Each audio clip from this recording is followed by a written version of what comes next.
Assalamualaikum warahmatullahi wabarakatuh. Gimana teman-teman kabarnya sehat selalu ya untuk kita semua. Oke, di sini gue akan bahas masalah SLIK ya, Sistem Layanan Informasi Keuangan, yang kayaknya jadi topik hangat banget nih ya. Ya, gue mau kasih tahu nih kenapa OJK atau Otoritas Jasa Keuangan rajin banget pamer soal SLIK di media sosial. Tapi kok di lapangan prakteknya masih sering banget meleset, terutama sama pinjaman online atau yang pinjol legal lah. Nah, ini penting banget ya, biar lu tahu, biar gak gampang kejebak utang. Nah, lo tahu nggak sih kenapa sampai sekarang masih banyak banget kasus gagal bayar atau galbay di pinjol? Padahal OJK tuh selalu gembor-gembor kalau semua lembaga keuangan termasuk pinjol yang legal wajib patuh sama SLIK. Nah, disinilah letak masalahnya. SLIK yang dulu kita kenal dengan BI Checking, intinya itu kayak rapor keuangan ya. Nah, isinya ada data pinjaman, riwayat pembayaran, dan profil kredit lo. Nah, fungsinya apa? Jelas banget. Fungsinya jelas buat lembaga keuangan untuk menilai kelayakan kredit lo. Nah, sebelum ngasih utang atau kredit ke lo sendiri. Nah, harusnya kalau pinjol benar-benar pakai SLIK, mereka cuma bakal kasih pinjaman ke orang yang riwayatnya bagus. Nah, dengan begitu, kemungkinan orang itu galbay atau macet gagal bayar jadi tipis banget. Tapi coba deh lu lihat kenyataan di lapangan. Nah, OJK bilang satu orang cuma boleh maksimal 3 pinjol. Nyatanya apa? Banyak yang punya 6, 10, bahkan 15 pinjol, dan mereka tetap cair. Padahal, riwayat bayar di pinjol lain udah berantakan. Nah, ini artinya apa? Ada pinjol legal yang nggak disiplin dan nggak serius pakai data SLIK buat milih konsumennya. Nah, mereka itu lebih milih fokus kejar untung dengan mengabaikan prinsip kehati-hatian. Nah, jadi yang kalau gue pahami ya, SLIK ini sebagai pedang bermata dua bagi pinjol. Nah, gue paham banget buat si pemberi pinjaman atau si pindar lah gitu kan, atau pinjol ini, SLIK ini sebenarnya jadi sumber kekuatan mereka. Kenapa? Karena SLIK itu benar-benar diterapkan secara ketat. Nah, jadi yang pertama nih, pinjol tuh nggak bisa sembarangan milih nasabah.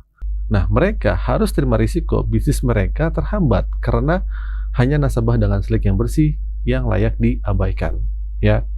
Terus yang kedua, tingkat galbay itu sepertinya akan turun drastis. Nah, ini bagus buat stabilitas ekonomi. Tapi buat pinjol yang selama ini untung besar dari bunga tinggi dan denda telat bayar juga tinggi, ini bisa menghancurkan usaha mereka. Nah, terus yang ketiga, harus bersaing jujur dengan bank. Bank punya bunga yang jauh lebih rendah. Nah, kalau pinjol benar-benar patuh SLIK, nasabah akan lebih memilih ke bank atau lembaga keuangan konvensional lah, ya. Nah, jadi gini, OJK sendiri sudah sering bilang manfaat SLIK itu buat mitigasi risiko supaya penyaluran kredit tepat sasaran, mempercepat proses keputusan, ya. Tinggal cek track record, nggak perlu survei ribet lah, dan mendukung keadilan akses pembiayaan. Tapi di sini gue ngomong jujur ya, biar masyarakat tuh melek. Nah, khusus yang poin mendukung keadilan akses pembiayaan ini, gue rada gemes sama bahasan OJK.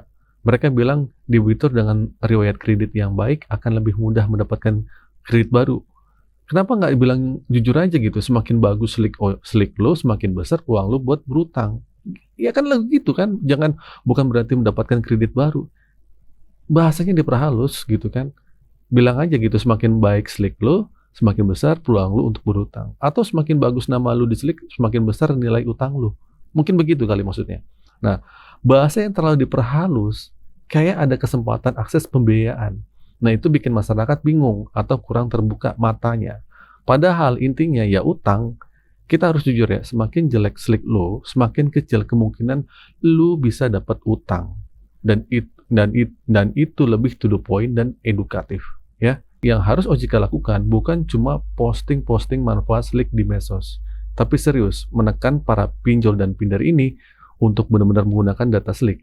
Kalau pinjol benar-benar memilih konsumen yang tepat berdasarkan data SLIK, ya gue jamin ya nggak perlu ada lagi bos-bos AFPI atau OJK yang sibuk teriak-teriak di media massa mengancam komunitas galbay di proses hukum. Masalahnya bukan di komunitas galbaynya, tapi di pinjol yang tidak memilih konsumen yang tepat sejak awal. Nah, jadi kesimpulannya gini teman-teman ya. SLIK itu alat yang bagus banget buat menjaga kesehatan keuangan lu. Baik lu sebagai peminjam maupun buat si pemberi pinjaman. Tapi alat sebagus apapun nggak akan berguna kalau yang pakai nggak disiplin atau nggak patuh.